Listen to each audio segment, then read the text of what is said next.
கடந்த சில ஆண்டுகளாகவே தனது படங்களிலும் ஆடியோ லான்ச் விழாவிலும் அரசியல் பேசி வந்த நடிகர் விஜய் கடந்த பிப்ரவரி மாதம் அரசியல் பிரவேச அறிவிப்பை வெளியிட்டார். தமிழக வெற்றிக் கழகம் என்ற அரசியல் கட்சியை தொடங்கியதாக கூறிய விஜய் 2026ஆம் ஆண்டு சட்டமன்ற தேர்தலில் போட்டியிடப் போவதாகவும் அறிவித்தார். இந்நிலையில் நடிகர் விஜய் இன்று தாவேகாவின் கட்சி கொடியை அறிமுகம் செய்து வைத்தார். சென்னை பனையூரில் உள்ள தாவேகா தலைமை அலுவலகத்தில் நடந்த இந்த விழாவில் கட்சி நிர்வாகிகள் கலந்து கொண்டனர். மேலும் இந்த நிகழ்ச்சியில் தளபதியின் தந்தை S.A. சந்திரசேகர், தாய் ஷோபா ஆகியோரும் கலந்து கொண்டார். அவரது மனைவி கலந்து கொள்ளவில்லை.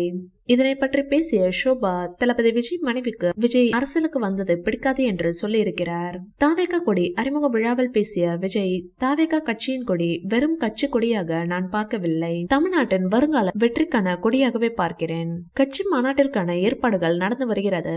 விரைவில் தாவேகாவின் முதல் மாநாடு எப்போது என்ற தேதி அறிவிக்கப்படும் என்று கூறினார். இந்நிலையில் தளபதி விஜய்க்கு அவரின் அம்மா ஷோபா வாழ்த்து செய்தி ஒன்றை அனுப்பியுள்ளார். அந்த செய்தியில், இப்போ போல எப்போதும் உண்மை விஜய், நாட்டுக்கே ராஜானாலும் எனக்கு பிள்ளை, தமிழ் மொழியின் பாரம்பரியம் போற்று, பெண்ணியம் காப்பாற்று, புரட்சிகர திட்டங்கள் தீட்டு, வானில் பறக்கும் உன் கொடி, உன் அரசியல் வெற்றிக்கு இதுவே முதல் படி.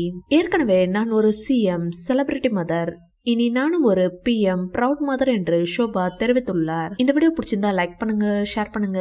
மேலும் விஜய் சார் பற்றிய தகவல்களுக்கு எங்க சேனலை சப்ஸ்கிரைப் பண்ணுங்க.